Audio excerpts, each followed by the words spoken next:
Plaintiff Tom Slofer says he and the defendant grew up in a rough part of Pittsburgh, and they've been friends for years. Tom says the defendant agreed to buy a car from him, but he failed to pay it off, so he's suing. Defendant Don Gardner says when they were younger, Tom was a Michael Jordan hater and hated anyone who wore Michael Jordan shoes. Don says although morally he owes Tom, he believes the statute of limitations has expired since this happened in 1998. Start with you. Well, first of all, and I just want to thank you for the who you are, the inspiration that you bring to so many the thousands of people. Me, myself, I'm particularly enthralled with your political past and career and organizing campaigns of Coleman Young and as the great mayor of Detroit, former mayor, and also in 1988, the political campaign you organized the state of Michigan for Jesse Jackson during his presidential campaign. I'm quite enthralled by that. Mr. Gardner, yourself and I, we face similar situations, at least some of the similar elements. Give me some of your background. Yes, we grew up in Pittsburgh, Pennsylvania, kind of similar to Gary, Indiana, a former steel town, and there's influences of violence, gangs, and drugs, and very negative things. And you see people with nice things, and you think about acquiring those things. And Dawn and I was fortunate to stay away from those things, not be taken into influences. We could have been finished in so many different ways. And what type of schools did you go to? Well, we all went to public schools. Decent schools? Yeah, they were decent. They all had, they're good and they're bad, but it's what you made of it. Not quite. You can try your best at the terrible school and can't make it. So it's not quite what you make it. Yeah, if you go to a school where your teacher isn't competent, can't make it no matter how much you want to because you're not being taught. Right. If you go to a school where the whole class is disruptive and the teacher can't get any structure or order to teach it, no matter how much you want to learn, you can't learn.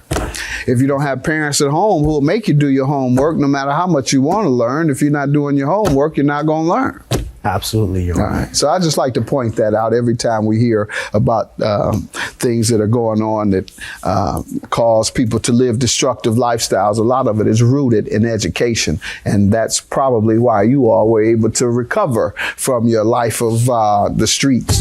Decent schools? Yeah, they were decent. It's what you made of it. Not quite. You can try your best at the terrible school and can't make it. Right. You go to a school where the whole class is disruptive and the teacher can't get any structure or order to teach it, no matter how much you want to learn, you can't learn. Plaintiff Tom Slofer is suing his childhood friend, whom he grew up with on the tough streets of Pittsburgh. One of the facts that I don't mention as much, and I should, is that when I was kicked out of the public schools in sad to say, elementary. They kicked me out of school in elementary. And my mother sent me to the church school, Peterson Warren Academy. She was a very strong Christian, my mother, and she spent more for my Christian education than she did for our rent in the projects. So even when I did become a thug and dropped out and all that, when I was ready to do the right thing, I had the tools because of that early Christian education that I got. So I see you have books there. Is that something you've written? Absolutely, Your Honor. Let me tell you about that. Don, he's a resilient... That's what you come here for. You suing this man for $200. You come here for a commercial. No, absolutely not. Give me the book. We'll get this out the way now. Give me the book. We'll get this out the way now. Well, I brought one for Doyle, too. Sometimes like dimes, life and lessons in the Steel City. And it gives information on how you all overcame the odds. Yes. Living in a crime and drug infested area in Steel City. And basically, you've already told me you made sure you went to a quality school. All right, and you tell me about your association with the plaintiff before we get to the breach of contract that he claims he's here to sue you about. Okay, I started growing up with Tom probably about 1983. I was a little bit more living a negative lifestyle.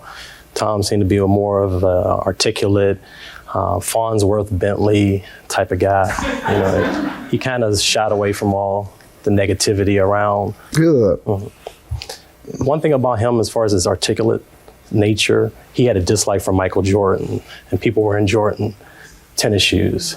So I heard on one occasion, at least, if someone was an attempt to get in his car or be in his car with Jordan tennis shoes, he would make him get out the car. Why did he just like Michael Jordan so much? I'm not exactly sure. I mean, we never got across. We kind of this found true, sir? amusement. You got I a can problem? explain that. See, you the can't thing have is- too much of a problem with Michael Jordan being in Chicago, Doc. You're in the wrong place. You have a problem with Michael Jordan.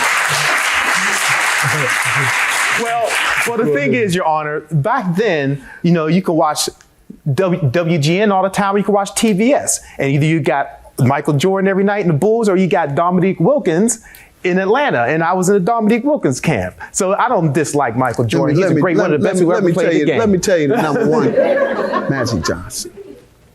Magic Johnson. Absolutely. Yeah. Can play every position. Number one point guard to ever play the game. He can play every position I'm sorry, on he the court. played every position. Am I right or wrong? Absolutely right, Your Honor. 6'9", plays center, forward, guard. I love Absolutely. Mike. Mike is number 2 in my book. Magic is number 1. And I'm in Chicago. Tell me about this $200 you're suing for. Well, there was a vehicle that I sold to the defendant some time ago, and since he's a good friend, and I trust him, there's times that I come to him and he lent me money and I paid him back. So he come to buy a vehicle from me, a 1986 Toyota Supra, and we agreed upon a price of $2,000. But the thing is, he didn't have all of the money. He says $200 short. So I said, oh, well, since we're good friends, no worries. You just go ahead and bring it to me at a later time. Sir,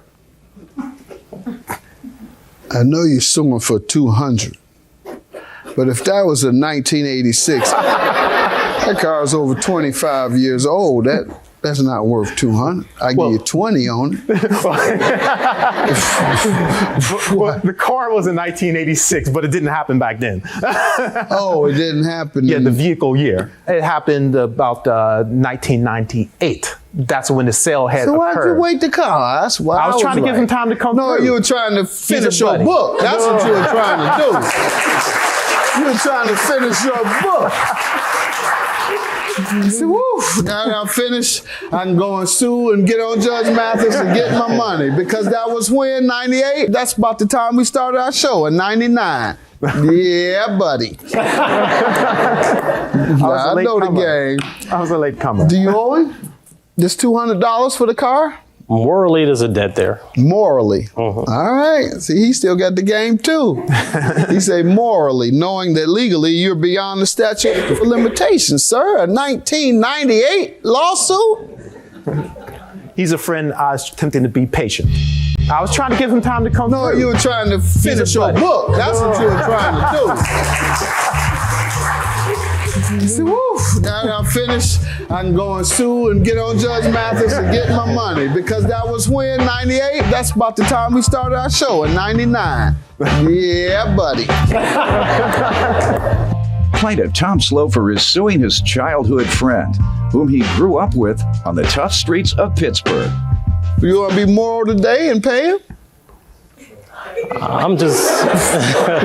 Do you want to be no, moral or honestly, not? I just want to see what your decision will be. Legally, you would win. But the moral, as you don't want to start quoting morals. The moral thing to do. So are you going to do the moral thing or are you immoral? But to put this behind me, because I ran into situations, sat down with his father, he pulls me to the side and he kind of tells me, a part of being a man is paying a debt. He said, I don't owe anybody.